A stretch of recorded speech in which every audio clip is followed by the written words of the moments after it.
Hi, so today I'm going to give you a couple of little cues for chaturanga. Now chaturanga is one of those poses, we can talk about it from now until the sun goes down, but so I just want to give you a couple of really sound cues to think about when you're doing a chaturanga, to do it safely and really build the strength in the pose. There's so much potential for strength building in a chaturanga.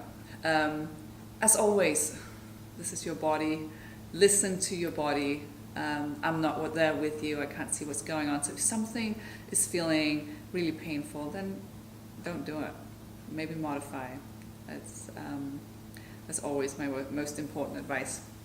So anyway, I have 3 cues for you today. The number 1 cue is move your belly button to the front of the spine. So instead of coming down with everything hanging out, belly button to the front of the spine, and kind of move the bottom tips of your ribs down towards the top of your hips. So you get that slight core engagement and you're broadening your back. That's cue number 1. Cue number 2, don't collapse in between your shoulder blades. So I see that a lot when I teach classes, I see it a lot on the mat, that people come into a chaturanga and this happens. So the shoulder blades are coming together. It looks like this. So the chest is collapsing down towards the ground.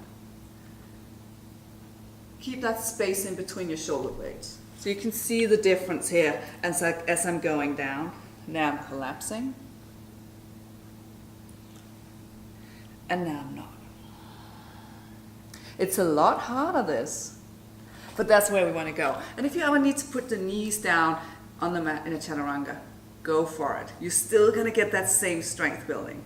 So it's very difficult sometimes to determine whether you're actually collapsing your shoulder blades or not. So I really recommend that either you videotape yourself or maybe have someone watch you go down into a chaturanga to really find out what's going on. So my last cue, and this is probably the most important one, and it's the one we almost all of us do, and I'm including myself because if I don't think about it, I do this. And that is taking the shoulders lower than the elbows when we go down. So we go down like this. Most of us do it. We come from plank pose, we go down like this, and then into up dog.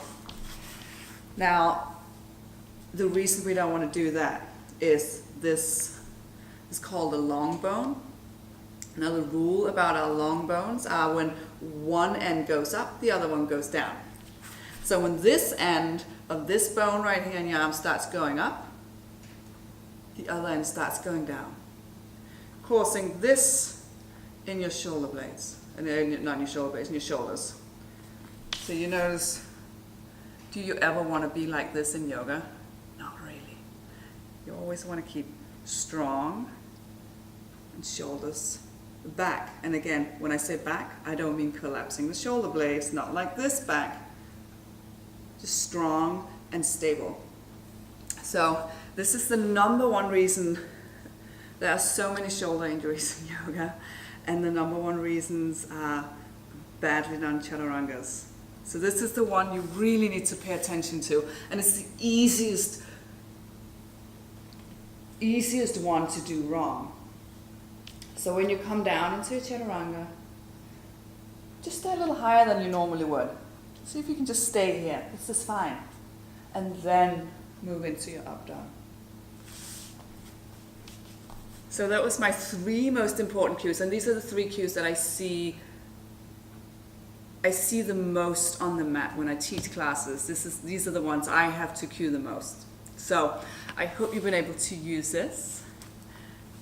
Thank you for listening in or watching, and I hope you have a great day. Namaste.